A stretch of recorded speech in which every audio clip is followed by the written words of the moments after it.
Bienvenidos a Cuarto de Hora. La Asamblea General de Naciones Unidas rechazó la renovación del escaño de Venezuela en el Consejo de Derechos Humanos, pero aceptó a Vietnam y Sudán, que acusados de tener un pésimo historial con respecto a las garantías individuales. Bueno, fallas del sistema quizá. Los 193 miembros de la Asamblea General votaron en secreto para ocupar 14 de los 47 escaños del Consejo de Derechos Humanos de la ONU, presidido por el diplomático argentino Federico Villegas. Los escaños se asignan a regiones, esto para garantizar la representación geográfica, norma que ha hecho que muchas regiones presenten candidaturas en oposición, como ocurrió este año con África, Europa del Este y los países occidentales. Los grupos que definen los derechos humanos critican esta práctica desde hace tiempo, porque niega a los países miembros de la ONU la posibilidad de elegir países en el Consejo y prácticamente garantiza puestos para algunos países con antecedentes pobres en el respeto a los derechos humanos. En las elecciones de este año, la contienda más vigilada fue la de América Latina y el Grupo Regional del Caribe, en las que Chile, Costa Rica y Venezuela compitieron por 2 escaños. Chile obtuvo 144 votos, Costa Rica 134 y Venezuela 88. A Venezuela nos vamos a referir en el programa de hoy y estamos con Julio Armando Morón Pulido, quien nos recibe en Caracas. Es abogado por la Universidad Católica Andrés Bello de Caracas, estudios en la maestría de Relaciones Internacionales de la Universidad de Buenos Aires, forma parte de la Unidad de Incidencia Internacional de Civilis Derechos Humanos, organización venezolana con más de 10 años de experiencia en la defensa y la promoción de la libertad de asociación y el espacio cívico. Y la primera pregunta que te quiero hacer, Julio, es, bueno, ¿cómo impactó esta decisión de la Asamblea General de la ONU en Venezuela? Bueno, Jorge, muchísimas gracias y muchísimas gracias también a nuestros amigos de CADAL por el espacio y por la oportunidad. Sí, mira, Jorge, como bien dijiste, el Consejo de Derechos Humanos tiene 47 miembros y divididos entre varios grupos regionales. Sería 13 países para el continente africano, 13 países para la región Asia-Pacífico, 6 para Europa del Este, 8 Latinoamérica y el Caribe, 7 Europa Occidental y otros bloques. Como bien dijiste también, en esta ocasión, para el grupo de Latinoamérica y el Caribe, habían 2 escaños disponibles para los cuales se presentaron Chile, Costa Rica y Venezuela, quedando fuera Venezuela. Ahora, la noticia de la no reelección de Venezuela al Consejo de Derechos Humanos, sin duda, es buena, porque, bueno, Venezuela en su ejercicio como miembro del Consejo de Derechos Humanos durante 3 periodos que ya ha ejercido, no ha sido el mejor ejemplo de respeto, de cooperación con los mecanismos del Consejo de Derechos Humanos. Tampoco en el mismo seno del Consejo ha sido se ha notado que no sigue una agenda de protección, defensa y promoción de los derechos humanos en aquellas regiones y en aquellos países con situaciones delicadas, con situaciones de violaciones que son preocupantes a nivel mundial, y que más bien ha sido un país que ha entorpecido el buen funcionamiento de este órgano de Naciones Unidas. Entonces, para nosotros es una buena noticia que 2 países como lo son Chile y Costa Rica, países que tienen un historial reciente muy positivo a la hora del respeto y las garantías de los derechos humanos, siendo Costa Rica una de las democracias más sólidas y estables de nuestra región. Chile ahorita con un proceso democrático que vino a partir de todo este estallido social de 2019, con un presidente, Gabriel Boric, bueno, en sus discursos ha dado un discurso de defensa y de protección de los derechos humanos, así que nosotros vemos que es positiva esta noticia de que Chile y Costa Rica hayan quedado y que Venezuela no haya quedado, porque como te dije, Venezuela ha adquirido muchísimas deudas muy serias con los mecanismos de este órgano, y aparte no ha sido un ejemplo de respeto de respeto a los derechos humanos dentro de nuestro país. Es que ha sido contradictoria inclusive la elección de Venezuela en 2019. Si vamos al caso del Consejo de Derechos Humanos, fue creado en 2006 para resarcir una comisión o un comité empobrecido porque sus miembros justamente eran acusados de violar los derechos humanos. Pero actualmente este Consejo de Derechos Humanos sigue recibiendo las mismas críticas.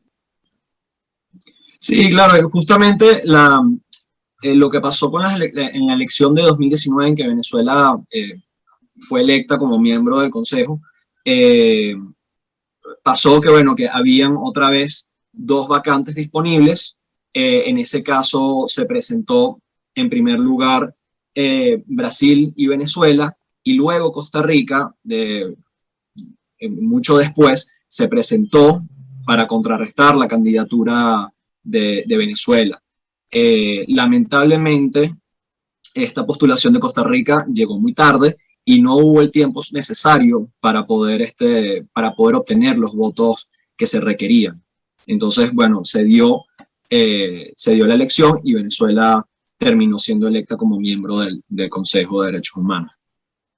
De todos modos, el Consejo de Derechos Humanos extendió 2 años más la misión de expertos que sigue revisando la situación en Venezuela. ¿Cuál es la situación actualmente? Mira, sin duda la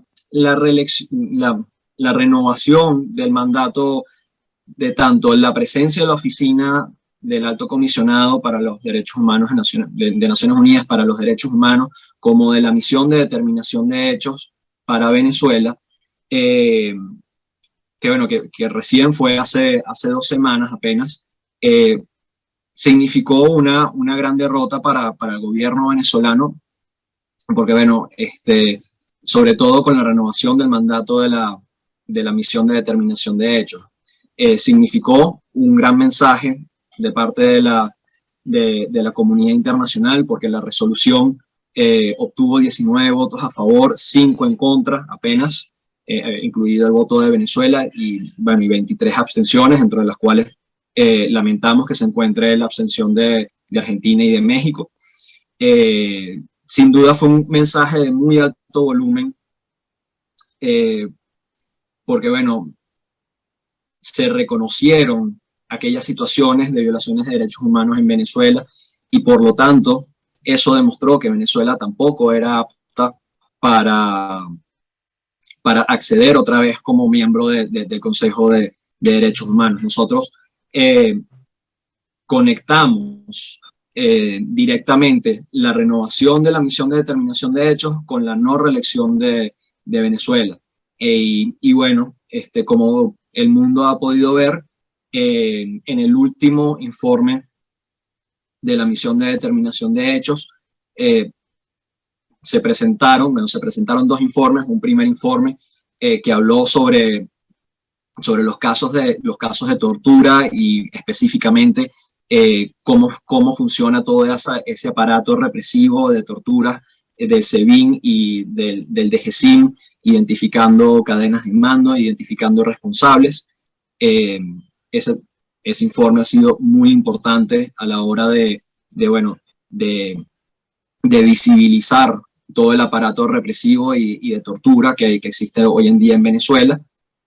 También el otro informe habló sobre la situación de derechos humanos y las violaciones de derechos humanos en la región del Arco Minero del Orinoco, donde se demostró que existe una cohabitación entre autoridades del Estado, grupos armados paraestatales e inclusive grupos guerrilleros. Entonces, bueno, que también ha llevado a violaciones sistemáticas y graves de los derechos humanos de la población ahí, inclusive y específicamente de poblaciones de grupos indígenas. Que bueno, estos dos informes han sido contundentes, han sido importantes, sobre todo para las víctimas, porque a las víctimas significa un paso más en obtener en obtener la verdad, en obtener la memoria, en obtener la justicia, en la no repetición. Y bueno, con esta renovación del mandato de la misión por 2 años más, este mecanismo podrá seguir investigando todo el escenario de violaciones de derechos humanos acá en Venezuela. Recordemos que, bueno, que el mandato de la misión se limita específicamente a las desapariciones, a las ejecuciones extrajudiciales, a desapariciones forzadas, detenciones arbitrarias y a la tortura, casos de tortura y otros tratos crueles, inhumanos o degradantes. Hablaste, Julio, de las abstenciones de Argentina, de México, también de Honduras y de la oposición, obviamente, de Cuba, de la misma Venezuela, de Bolivia. Evidentemente hay un factor político que es mucho más importante que la defensa de los derechos humanos. Claro, claro, y eso se ve reflejado sobre todo con la abstención de Argentina, específicamente, porque si bien Argentina ha sido un país que tradicionalmente ha estado a favor de la promoción y la defensa de los derechos humanos, incluso a principios de este año, Argentina, en el marco de la evaluación del examen periódico universal a Venezuela, recomendó al Estado venezolano que cooperara plenamente con todos los mecanismos del Consejo de Derechos Humanos, lo cual incluye, obviamente, la misión de determinación de hechos, que de enero, que fue la evaluación, para ahorita septiembre, se ve que hay un cambio en la postura. Ya no es un apoyo a todos los mecanismos, sino bueno, únicamente a la presencia de la oficina del Alto Comisionado de Naciones Unidas para los Derechos Humanos.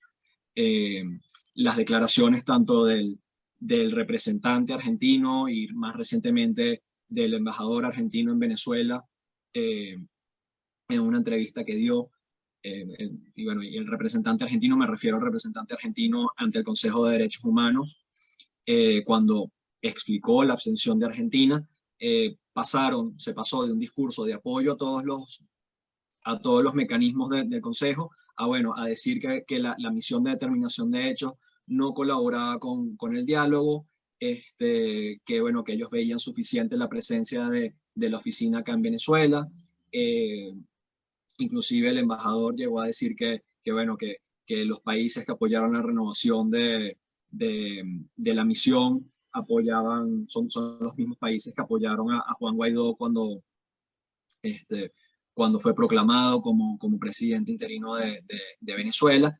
Entonces, bueno, vemos un cambio en la política que, bueno, estará motivado, yo me imagino, a la propia dinámica de cómo se está moviendo la política allá en Argentina, la política interna, de cómo se está manejando los balances dentro de la coalición del poder allá en Argentina. Y bueno, la verdad es que nosotros lamentamos muchísimo ese voto, porque hay abstenciones que se sienten como votos en contra, y este es el caso de Argentina. El caso de México también lo lamentamos mucho, la abstención que dio México, porque México también fue un país que tradicionalmente estuvo abogando por la defensa de los derechos humanos en Venezuela. Sin embargo, la justificación que dieron fue que bueno, en aras de seguir con el proceso de diálogo entre el gobierno de Maduro y la oposición, iban a abstenerse para salvaguardar ese proceso de diálogo, para no dar, digamos que una excusa o un pretexto para que se pierda ese diálogo, para que se vuelva a interrumpir o bueno, se termine, porque según lo que sabemos, ese proceso de diálogo está próximo a,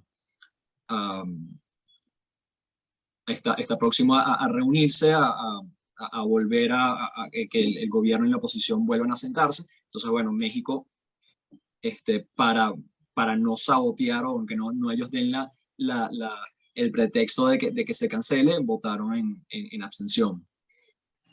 ¿Las organizaciones de derechos humanos se sienten amenazadas en Venezuela? Mira, sí, o sea, sí, el espacio cívico acá en Venezuela, según indicadores internacionales, se considera como un espacio cívico que está siendo restringido. Cada vez son las medidas, las normativas y las leyes que ha sacado el gobierno, que ha constituido un cerco al legítimo desarrollo y trabajo de las organizaciones de sociedad civil. También las organizaciones de sociedad civil, los defensores también de derechos humanos, periodistas, son objeto bueno, de ataques por parte de personeros del gobierno, de altos funcionarios. Ha habido, bueno, una estigmatización por parte del gobierno hacia las organizaciones. Por ejemplo, bueno, tenemos uno de los casos emblemáticos, que es el de Javier Tarazona, defensor de derechos humanos. Ya tiene más de un año detenido arbitrariamente. Y bueno, a pesar de que bueno, que es una persona que está en un estado delicado de salud, el gobierno no ha avanzado, no ha avanzado ante las peticiones de su liberación y bueno, Javier Tarazona sigue detenido injustamente.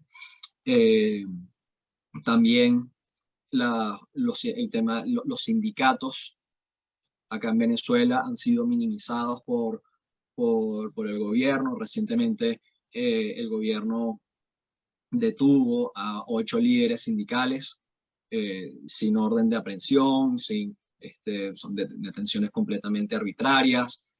Hay casos que no han sido presentados formalmente en tribunales y bueno, sí, se ve un patrón cada vez más fuerte de persecución y de cerco contra las organizaciones de sociedad civil. Incluso este año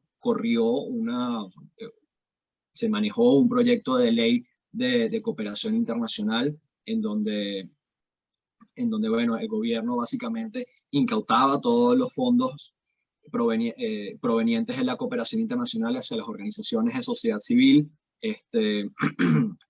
Obligaba a las organizaciones a inscribirse en un registro paralelo y autorizatorio, que es decir, que bueno, el gobierno y el Estado te autoriza como organización de sociedad civil a existir, a trabajar, a funcionar, e imponía un marco sancionatorio amplísimo que incluía penas o sanciones de suspensión e incluso eliminación de la personalidad jurídica de las organizaciones de sociedad civil. Y también hemos tenido normativas en temas de lucha contra el financiamiento del terrorismo, en donde sin ningún tipo de examen, sin ningún tipo de evaluación de riesgo, se nos mete a todas las organizaciones de la sociedad civil como agentes de riesgo o agentes susceptibles a caer en el financiamiento del terrorismo, bajo el pretexto de que, bueno, que se están siguiendo las recomendaciones del Grupo de Acción Financiera Internacional, que bueno, al final es una mala aplicación de estos estándares. Y bueno, sí, como te voy diciendo, ha sido un marco de cerco cada vez más agudo contra el trabajo legítimo de las organizaciones de sociedad civil, y que bueno, cada vez ha sido más más fuerte. El miedo como una forma de control y en este caso también de preservación del poder. Julio, ha sido muy amable, muchas gracias. No, vale, muchísimas gracias, Jorge, por la oportunidad y también a los amigos de Cadal por el espacio. Y bueno, muchas gracias de nuevo. Y así concluimos este cuarto de estos 15 minutos y monedas de Cadal TV. Nos reencontramos en la próxima. Siempre cambia el mundo, más lo es vivir al borde de una cima que unos pocos ahondan.